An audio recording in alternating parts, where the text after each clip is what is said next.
மகாபாரதத்தில் கர்ணனை வீழ்த்தக்கூடிய வீரன் யார் தெரியுமா?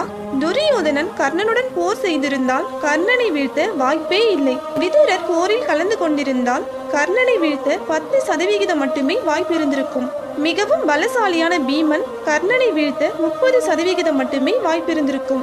எவராலும் அழிக்க முடியாத சிவனின் அம்சமான அஸ்வத்தாமன் கூட கர்ணனை வீழ்த்த 50% மட்டுமே வாய்ப்பு இருந்திருக்குமாம்.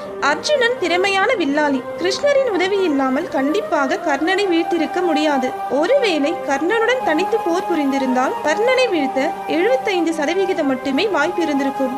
அர்ஜுனனின் குருவான துரோணாச்சாரியார் பரசுராமரின் சிஷ்யன் ஆவார். இவர் கர்ணனை நேருக்கு நேர் நின்று வீழ்த்த 90% மட்டுமே வாய்ப்பிருந்திருக்கும். அப்படி என்றால் மகாபாரத போரில் 100% கர்ணனை வீழ்த்தக்கூடியவர்கள் பலராமர், விஷ்ணுவின் அவதாரமான பரசுராமர், கங்கை மைந்தரான பீஷ்மர் மற்றும் கிருஷ்ணர் ஆவார்.